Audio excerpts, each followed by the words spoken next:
All right, let's dive into something that is genuinely changing how we interact with AI. We're talking about a new feature from Claude that moves way beyond just giving you text answers.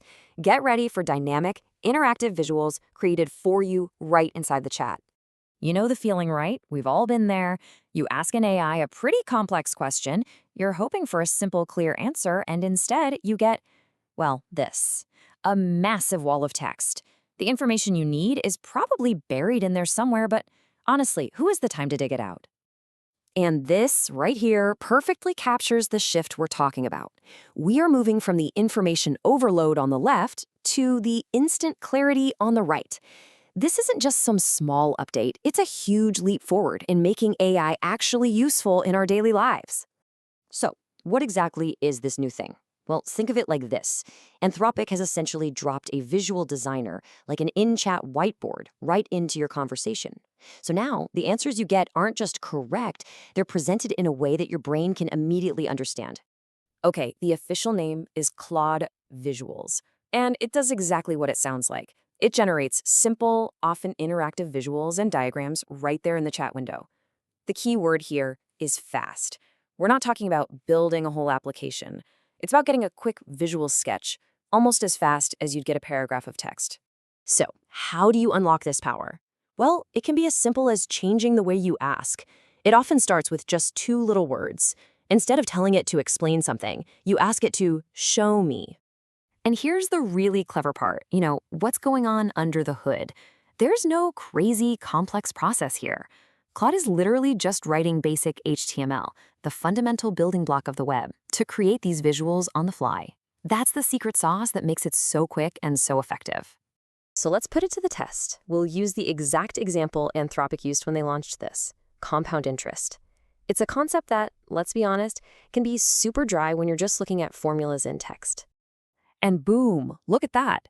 Instead of a boring static explanation, you get a live calculator.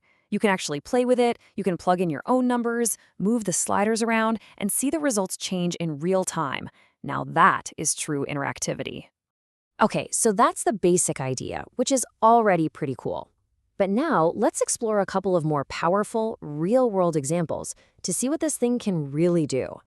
All right, let's try something a bit more complex, a process that honestly trips a lot of people up, getting a mortgage. I mean, trying to understand all the different steps from a giant block of text can be a total nightmare. And just like that, Claude spits out this incredibly clean flowchart. It breaks the entire confusing journey down into 4 simple, understandable steps. A really complicated process is made crystal clear in seconds. Okay, here's another one. Let's say you're shopping for new headphones. You ask Claude for a comparison, and you get this. Yeah, the data is all here, but your eyes just kind of glaze over, right? It's hard to really compare them at a glance. But hang on, what if we could make this way, way better? A simple follow-up prompt is all it takes to completely transform this wall of data. And there are those magic words again. See the difference?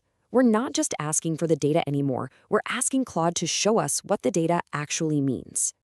Now this is an absolute game changer. Seriously, which one is easier to understand in like 2 seconds? The dense table or this clean bar chart? This turns tedious research into a quick, confident decision. All right, this is obviously really powerful stuff, but to really get the most out of it and not get frustrated, let's quickly cover a few key tips and limitations. So this is really important to understand. These new visuals are different from a feature Claude already had called artifacts. The easiest way to think about it is this. Visuals are for quick, disposable sketches right inside your chat. Artifacts are for creating more polished, standalone little web apps that you can actually share with other people. They're 2 different tools for 2 very different jobs. So you want to be a power user? Here are 4 quick things to remember. First off, for the best results, you'll want to be using the Opus model. Second, don't be afraid to iterate. Ask it to change the colors or tweak the styles. Third, and this is a big one, remember that copying a visual just grabs a screenshot, not the interactive part. And finally, if you create a visual you really love, you can always upgrade it to a shareable artifact with a simple command.